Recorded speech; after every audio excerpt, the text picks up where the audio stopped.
ہم لوگ جنت المعلا میں ہیں۔ دنیا کے دو قبرستان، ایک جنت المعلا مکہ مکرمہ اور ایک جنت البقیع مدینہ منورہ۔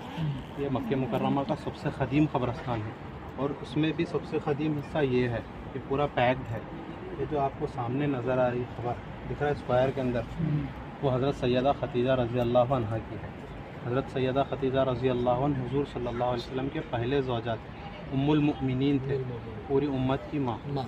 آپ سے ہی حضرت سیدہ زینب رضی اللہ عنہ، حضرت رقیہ، حضرت ام کلثوم رضی اللہ عنہ اور حضرت سیدہ فاطمہ الزہرا رضی اللہ عنہ آپ ہی کی بیٹیاں ہیں۔ اور اسی کے اندر حضور پاک صلی اللہ علیہ وسلم کے صاحبزادے حضرت قاسم رضی اللہ عنہ کی قبر مبارک اسی میں ہے۔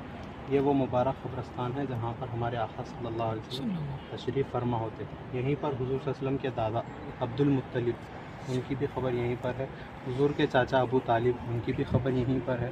اسی طریقے سے بڑے بڑے اولیاء کرام، بزرگان دین جتنے بھی تھے، ان تمام لوگوں کی قبریں یہیں پر ہے۔ اسی طریقے سے ہمارے ملک ہندوستان کے بہت سارے اکابرین اللہ والے، ان کی بھی قبریں ہیں یہاں پر، جس میں سر فہرست حضرت حاجی امداد اللہ مہاجر مکی رحمۃ اللہ علیہ۔ آپ سب لوگ سنے ہیں، یہ ہندوستان کے سب سے بڑے شیخ تھے۔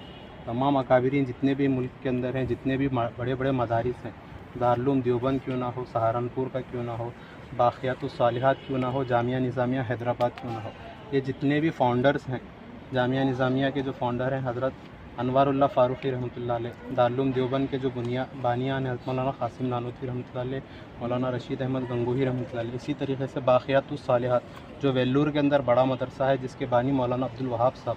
اسی طریقے سے بہت سارے اکابرین، ان سب کے جو شیخ تھے، ان کا نام تھا حاجی امداد اللہ مہاجر مکی، ان کی خبر بھی یہیں پر ہے۔ آزادی سے پہلے وہ ہجرت کر کے مکہ مکرمہ آئے اور یہیں پر قیام فرمایا، پھر اللہ نے انہیں جنت البقیع میں تدفین فرمایا۔ اسی طریقے سے اور ایک بہت بڑے بزرگ ہیں مولانا رحمۃ اللہ کیرانوی، جنہوں نے عیسائیت کے خلاف بہت کام کیا، ان کی بھی خبر یہیں پر ہے۔ اور بہت سارے اللہ والے بزرگان دین ہیں۔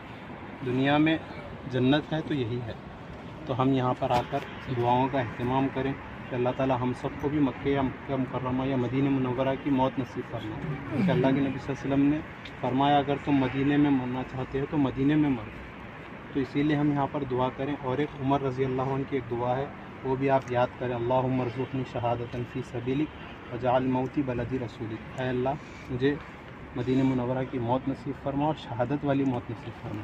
اللہ تعالیٰ نے اس دعا کو قبول فرمایا ہے۔ اللہ تعالیٰ سے دعا ہے کہ اللہ تعالیٰ ہماری یہاں کی حاضری کو قبول فرمائے، اور آپ اپنے طور پر دعا بھی کیجیے، ایصال ثواب بھی کیجیے، ان کے ذریعے سے، وسیلے سے، برکتوں سے اپنے لیے بھی جنت کا خزانہ بنا لیجیے۔ اللہ ہماری حاضری کو قبول فرمائے۔